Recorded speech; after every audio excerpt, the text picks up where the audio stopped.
la la la la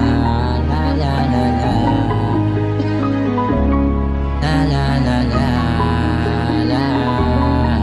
Kailangan ko munang tutukan kung saan ako magaling. Mga nangihila sa akin ay di ko papansinin. Mga obra ko lika mas lalong papagandahin, para pagdating ng araw kanta ko'y mapapansin.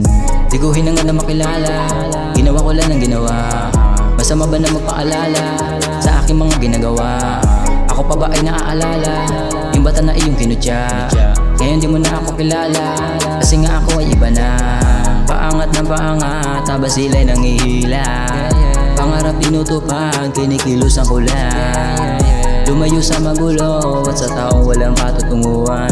Sadyang kumilos ako at talento ko pinagbubutihan. Itatakbos sa kokote mo, wala swerte. Dapat nga kumilos ka para umabante. Pag nakuha na lahat, wag pa kampante. Pag iyong pinakawalan balik sa dati. Kailangan ko munang tutukan kung saan ako magaling. Mga nangihila sa akin ay di ko papansinin.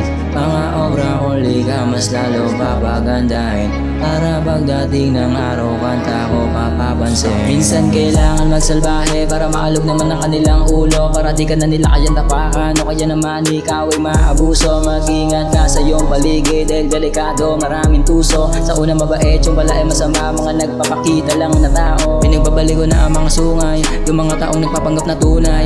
Kailangan maligpit ang mga anay, para di agad masira aking bahay. O sa bagay, ganun naman talaga, pakitaan ko sila kung paano bumira. Mga binalasan na o sinampulan ko na, kaya tumabi ka na, tapos na.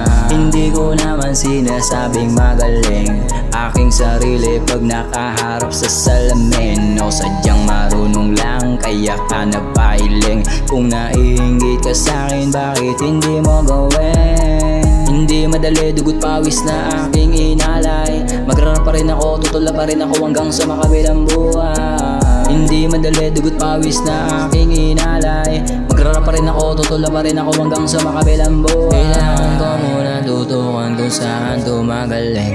Mga nanghihila sa akin ay di ko papansinin. Mga obra kong lika mas lalong papagandahin, para pagdating ng araw kanta ko'y mapapansin.